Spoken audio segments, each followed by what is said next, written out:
Welcome to the animal experience. This is Thursday, and that is the day that the animal experience gets shown. This is a show where I am bringing the animals' voices to all of you, their wisdoms, their thoughts, their insights, how they see the world, how they see us, and I'm thrilled to be able to do it. My name is Coriel Kramer. I am a metaphysical expert for animals and people, metaphysical consultant, animal communicator, seer, healer, and all these other kinds of things. This is going to be a very interesting episode, I have a feeling. Of course, 5 seconds before I'm scheduled to go on, I go to print my notes, and my printer refuses to print. So I have to read my notes off my phone, so bear with me, and I apologize for any oopsie daisies ahead of time. Thank you everybody for joining. So this is episode 39, and this is a very interesting little episode. It's do animals take on our issues? And if they do, what can we do about it, and how can we recognize it, and all these other things. Lucinda, you can't see or hear. You can't hear me or see me. Okay, we had this issue last time. I'm running, so it might be on your end. Okay, so I'm going to continue. If anybody else is okay, she could see me. Okay. Great. So, take 2. Episode 39 is taking on our issues. Do animals take on our issues? Things like depression, allergies, anger issues, mental and emotional and major health issues. Excuse me. Sorry again, I'm referring to my notes, so it is very interesting. When it should be right here, I have to look down here. So, do our animals take on our diseasements? Do they take on our emotional crap? Do they take on our physical problems? From everything from eczema to cancer? Do they do this? And if so, okay, so what can we do to help them? So that's what this episode is all about. So, first thing I want to say is, like can attract like. Why? Soul plans and life plans do move into this, and what I mean by that is, if you go back to I think it was episode 4 or 5. I'm sorry, I can't remember, but it was definitely the single-digit episode. And listen about soul plans and life plans. Unless, actually, what I'd like to say is this: you should watch that episode, because a lot of stuff that I talk about after and before really relate to the soul plan and the life plan, and I don't want to have to go back into it, but it's a great episode, and it's something that you should know, and you should listen to, because it was something that profoundly changed my life. So soul plans and life plans do add into this. What I mean by that is, it is written on our soul plan and our life plan with our animals, what's going to be happening in our relationships with them. And so some might be just following the soul plan. They just might be intuitively following the soul plan so that they can line up with their life with you. Then there's also the fact that they're being healers and healing. Again, that goes into another episode that I have about 5 episodes behind here, I think. Are animals healing? Are they healers? That can come into play. So they're trying to heal us. They're trying to heal themselves from this issue and move on from it. And they want to, they want the experience, animal experience. They want the experience. So they decide that they're going to have this issue and heal themselves from it. Another reason is because they simply worry about us. Our animals love us. They think we're amazing. And they, the old adage, and I hate the old adage, but misery loves company. It's kind of depressing sounding. So I like to say like attracts like. So if the animals want to, are worried about us, so they decide that in order to lift us up, they're going to kind of like come down to our level and then help raise us up. But the problem with that is humans have a tendency to own their crap. We have a tendency to own our crap. We call it mine, we call it ours, it's my this, it's my that. If you don't want something in your life, don't own it, okay? It's ridiculous. So what happens is we kind of drag them down with us. The other reason is their intense love for us. They have Christ-like unconditional love. And they love us. They want to be there for us. They want to support us. They want to help us. And some of them think that if they take on our stuff or our issues, it'll help us. Okay? Another reason is, this is from living in close proximity to another. They talk about how a person and their animal look alike to a certain extent. I mean, I don't see myself looking like any of my cats, but whatever. I mean, I guess some people might think so. I don't think so. Maybe the hair, but that's about it. Maybe I look like Sacred a little bit, but that's about it. But living in close proximity with somebody, you start almost acting like them. I mean, if you're in a relationship, you start acting like one another to a certain extent with some things. And the other thing, and this is big, this is huge, this is pretty much what I was discussing in the last, the opposite, I think it was episode 37, when I was talking about energies and animals. Animals are vibrational. Diseasement in the body, diseases, I don't care what you call it, mental, emotional diseases in the body are vibrational. Everything's vibration. So an animal will get attracted to or get caught up in that diseasement's vibrational pattern. And then all this other stuff starts factoring in. That's been my experience. So experiences that I've had on this particular subject, there's been a lot over the years. Again, you got to remember, I've been doing this almost 24 years this year. So I've seen animals having similar symptoms to what their person is going through. That's very interesting. So somebody will tell me, my animal's sick, and can you talk to them, find out what's going on? I'm also empathic. Can you get a sense for what's going on in their body? And I do, but I also find out that, so I'll say, okay, this animal's got this animal's got that. I also get this sense in the body, and the person's like, well, isn't that interesting? And I was like, what? And they'll usually say, like, I'm suffering from the same thing.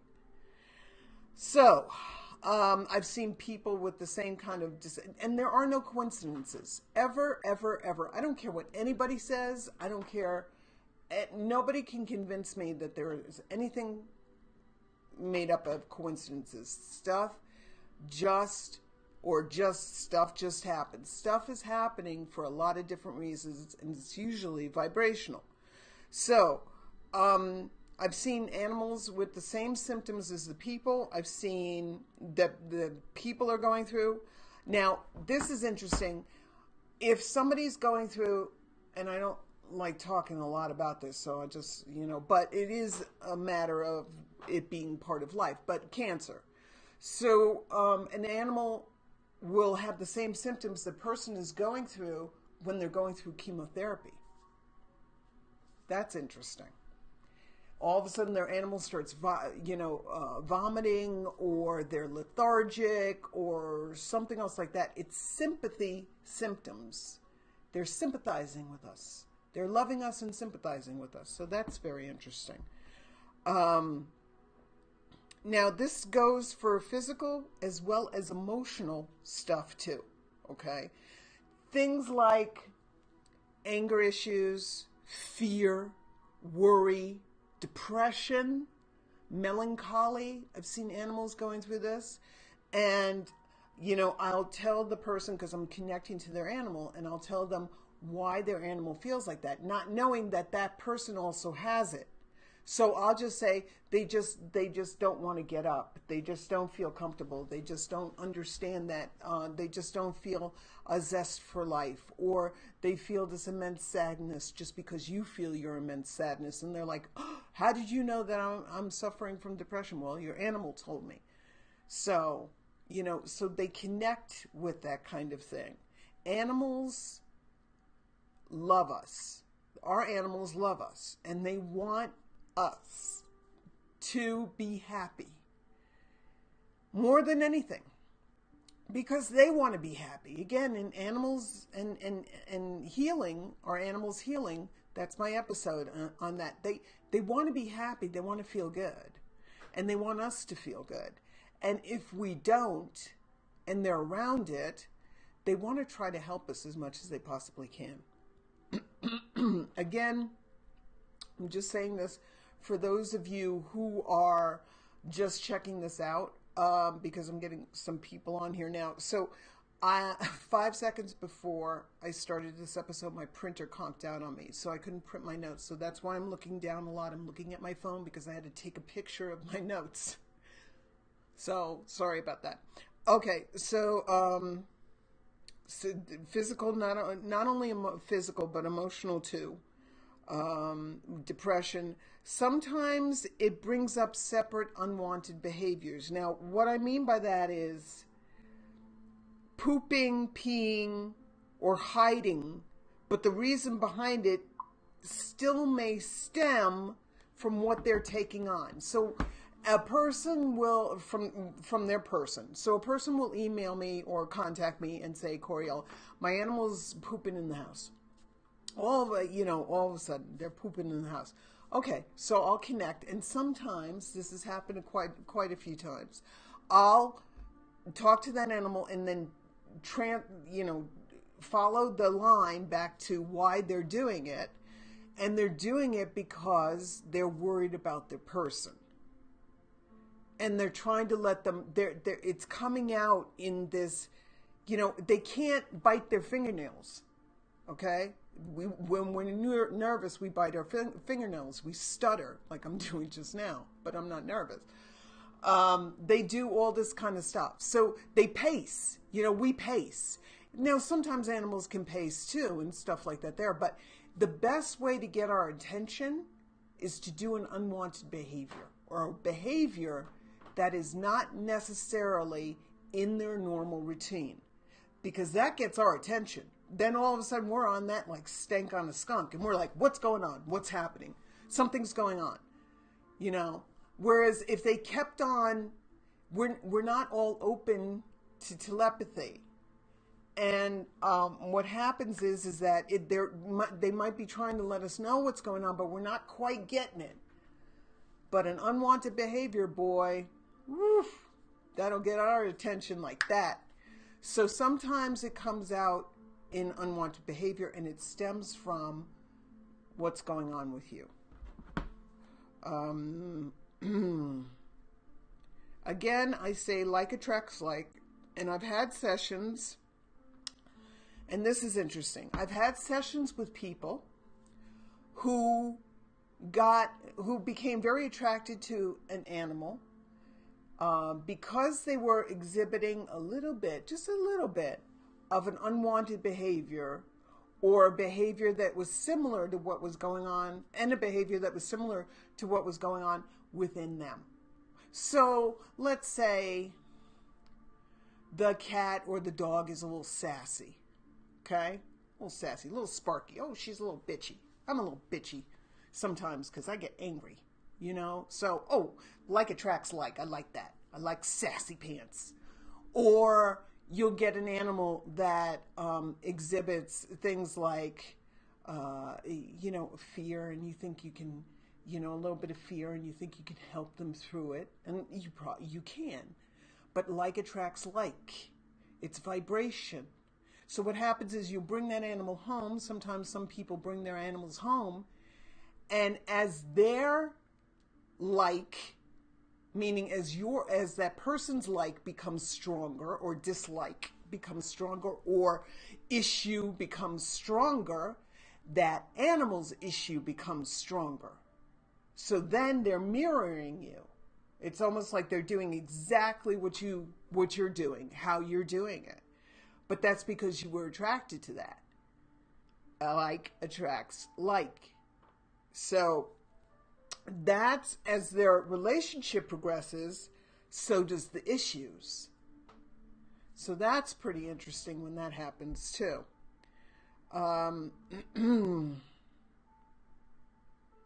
Now, it's less likely to happen with wild animals, but it can happen with wild animals, especially the ones that are in captivity, because they're around us. It's less likely, and and it's rare to happen with the wild animals that are out in the wild. But then here again, we got adaptability coming in too, to a certain extent, is this adaptability. So animals kind of like adapt to the people around them, like the coyotes and the bears, things like that. Those are wild animals. They're wild animals, but then they start exhibiting patterns and stuff kind of like people do too, but not so much to the extent of issues like the domesticated animals do. Excuse me. I'm talking a lot. But it can happen to the animals in captivity. The animals, and I'm not just talking about zoos and circuses. I'm talking about sanctuaries too. The safe, nice places. I've been to a lot of sanctuaries, okay, where there were, the people that were taking care of the animals that they were taking care of started, acting exactly like the person, or they were having symptoms with that person, or they sensed that that person was sick and they started to give symptoms. And then sometimes they do it simply because maybe they're trying to let you know that they sense that illness or that situation or that issue within you before you sense it. They're trying to let us know, and they're mimicking it so that they know, so that we know, hey, get this fixed. Try to get yourself healed. Things like that there. But that's one of the things the wild animals happen to. But usually I've come across it in animals in captivity, not so much the animals out in the wild. So, what can be done to help you, and what can be done to help them? So, here we go.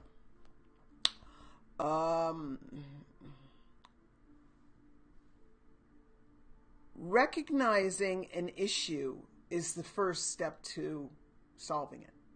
So you got to really just recognize and just say, okay, this is going on and it's not getting any better and it keeps on reoccurring. I'm not going to call it my depression, my cancer, my asthma, my. Look, I'll call my car. I'll call my house. Things I like, I'll call mine. But things I don't like, I am not owning them. I'm not going to call my, my delirium, my depression, my hangnail. I'm not owning anything that I don't like. It's a temporary situation. It's what's going on right now. Doesn't mean it's going to have to go on forever.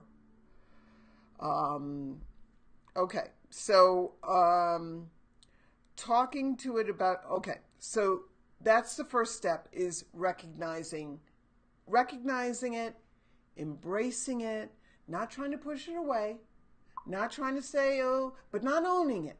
Just saying, this is what's happening this hot minute. So what can I do about it? Well, maybe a support group, or maybe an uplifting friend. Now, notice I said uplifting. You don't want to just talk to anybody, okay, about your stuff. You want to be picky about who you talk to, okay, about the issues that are going on in your life. Because I'm not going to talk to somebody who's going to be sitting in my poop with me. I don't need somebody sitting in my poop with me. I'm doing a good job sitting in my poop right now. You know, being in my stuff, being in this situation right now, I got that handled. I need somebody who's going to support me. I need somebody who's going to uplift me and help me. Sometimes I just need somebody who I can just vent this problem to because it's been too much long and too long here, which is behind enemy lines. Okay? Sometimes it's been in my head too long. I need to find a friend and a support, a group of people, friends who I could talk to about this, who I could be honest about, truthful about, and who can give me their insights and their perspective. Because I'm coming from my own perspective, and my own perspective is skewed. So, seeing a doctor or a nurse practitioner, if you're going about this, if you got like this, constant feeling in your mind, like something's wrong with my body and I'm not sure and I'm not sure and I'm not sure, well, maybe go into a doctor or a nurse just to get it checked out. So you're not, it doesn't necessarily mean they're going to find anything. It just might be coming from fear. But isn't it better to know than not know, so then you can move on from it? Another thing is looking into alternative healing, or like herbal solutions like aromatherapy and CBD oil. Love CBD oil. We're going to be talking more about that in a second. CBD oil. Cranial sacral therapy is wonderful. Flower essences, acupuncture. Maybe you want to look into that. I did a wonderful cranial sacral session with someone here in Santa Fe a few weeks ago, and it changed me. And I was doing good, but it just really was an amazing thing. And she does long distance, but maybe looking into alternatives or is something that you want to look into. Looking at the issue, another thing that you could do is looking at the issue from a different, less personal perspective.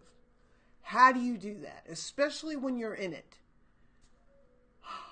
Talking to somebody who will give you a different perspective is good, but also you need to take a step back from it. You're like this. When you're dealing with something, and it's something usually that's heavy, that's a heavy vibration, depression, melancholy, it's heavy body, it's very heavy vibrations. Cancer, heavy vibration. MS, heavy vibration. Illness, whether it's spiritual, whether it's emotional, whether it's physical, it's a heavy vibration. And what happens when you're dealing with that is usually you're like this. Oh my God, what's going on? I can't see, I don't know what's going on. What you need to do is you need to take a step back so you can see what's going on. And you do that by gathering information about things that feel right for you, that feel like you're taking back the power in this situation, because not feeling well is a powerless situation. So talking yourself down off the ledge, making yourself feel a little bit better. Maybe looking into alternative things, maybe looking into research being done in whatever is going on with you. Maybe talking with somebody, finding a support group. Hell, going to a meetup group, a hiking meetup group once a week and freaking getting out in nature so you feel like you're moving a muscle, changing a thought. This is all stuff that you could do that gives you different perspective. It gives you a different insight. And again, like I said before, addressing the problem, saying, okay, this is what's going on. I'm not going to judge myself and say, oh, I'm a piece of crap because I'm doing this, or I have boxes in that room I haven't cleared out in years, and I'm a hoarder. You're not a hoarder. You just relax. It's just you got some boxes. Just relax. Soothe yourself. Soothe yourself, make yourself feel better any way you can. Because when you feel better, your animals will start to feel better. That's the bottom line. So my bottom line is this. First and foremost, and again, I'm just letting everybody know, 5 seconds before I went on, my printer went on the fritz, so I'm looking down at my phone because I had to take pictures of my notes. So sorry. So this is what I want to say for the bottom line. First, and most importantly, remember, we come from a place of love of our animals. Don't get into the guilt of, oh, I got this, my animals got this, I did this to my animal. That's not helping anybody. It's just recognizing that you're doing it. Or maybe there's a correlation. It doesn't always mean there is, but sometimes maybe there's a correlation. So maybe if you're not, and I'm just saying this, if you're not cleaning the house, maybe your animals stop cleaning themselves. Correlation, okay? But again, know that you come from a place of love, okay? It doesn't mean necessarily that you instill your issues in them. Everybody has a choice, but it can happen. Then it's about working on the solution. And don't waste time on the whys and the hows. Why is this happening? How did this happen? I don't understand this. Who cares? It's in the past. It's back here. That's in your rear view mirror. You're ready to go, so go. It's important to stay focused on how to help both yourself and them. Recognizing what the issue is, then find something that feels right to you for working on that issue. Because again, when you feel better, your animal feels better. So, that's episode 39. And I hope it helps somebody. I hope it helps some of you. And if anybody's got any questions or comments, I'll take them now. And again, thank you everyone for joining. It's lovely to see so many people. Hello, hello, hello. Hello, Lucinda. Hello, Brandy. Hello, Joyce. Thank you very much for the referral. She says, I asked a friend to contact you. That's beautiful and wonderful. She can go to my website and she can purchase a session. Hi, Coriel. I'm a little late. Lost my internet. Hi, Paula. It's great to see you. I think you're talking about me right now. I'm talking about a lot of people. It's not just you, Paula, I promise. But, you know, I'm talking about a lot of people. This has happened to a lot of people. The main thing is don't get into the cause of it, or don't get into the results of it. Get into the solution of it. Get into the solution. Be the solution, not the problem. Be the solution, not the problem. So, what I'd like to say is this. If there's anybody, I'm trying to, we got a new look for the animal experience, as you can see. Got a new background, fancy schmancy background, and I'm loving it. And I'm thanking everybody for their questions, and for the comments, and their questions. They're sending me questions, which are making me think of episodes for the animal experience, and I've got a lot. I think I'm good until the end of the year, but that doesn't mean that I still don't want you to keep them comments and questions coming.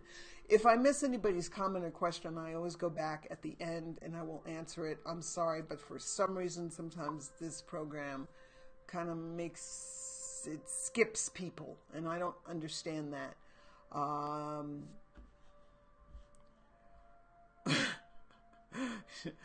Paula says, I know what I need to do. It's just getting off my fat behind and doing it. You're not fat. It's not fat. It's behind, but it's not fat. It's fine. Yes. And maybe, here's the thing. The other thing is, because it's emotional or it's mental, and I don't mean mental by you're crazy. I'm not meaning that. It's stuff going on in your mind, and it's not, it's churning crap in your mind. So here's the thing. Maybe it's not just getting a doctor or a practitioner or alternative medicine. Maybe it's getting somebody who's like a professional organizer, a virtual assistant to help you take some of the stuff off your shoulders. Maybe it's getting somebody, you know, and I'm not saying for you, Paul, I'm not saying any of these for you, but I'm just saying maybe it's getting a web designer to help design your your website that you've been probably trying to design for months, and it's making you crazy in the cabeza. What I'm saying is there's all different kinds of ways to solve this problem, and a lot of this stuff, you got to look at it from a different perspective. What can I do to ease this? What can I do to feel better? What can I do that will help me get help? It's not always just me doing it. It's not always just you doing it. Sometimes we have to look to the outside, the professionals. Maybe it's getting an animal communicator. I don't know. I'm just saying there's a lot of different ways that can solve your problem. Don't feel like you have to solve it and be the solution all the time. Sometimes you have to look to somebody else to be your solution. Just saying. So, next week, and I usually don't, I've stopped announcing the the episodes of late, because, you know, I've been like, I'm not sure which one I'm going to do, and it's fun to kind of just get it on the fly. Well, next week is the big one. Next week is going to be, I think it's time. I'm going to be talking about CBD oil, hemp oil for animals, and what I've seen it do for animals. And if you have any insights on that, I know a few of you have been using it, and I know why, so I've got you down on the list. But if there's anybody out there who wants to let me know how CBD oil has helped their animals and have helped them, let me know. Send me an email, mail@corielkramer.com. Find me on Facebook and message me. Go to my website and click my contact page. There's all different kinds of ways to get a hold of little old me. But I'm going to be talking about CBD oil next week and the amazing things that this has been helping animals with. And I'm really excited about it. So this is the big one. It's the one everybody's been wanting me to let them know I'm going to be doing. So I'm doing it. So I hope you can join me. And as I said before, I want to thank everybody for joining me. I appreciate you supporting the animal experience. It means a great deal to me, and I'm happy that so many people are enjoying the videos. And until next week, I wish you and your animals a wealth of wonderful experiences.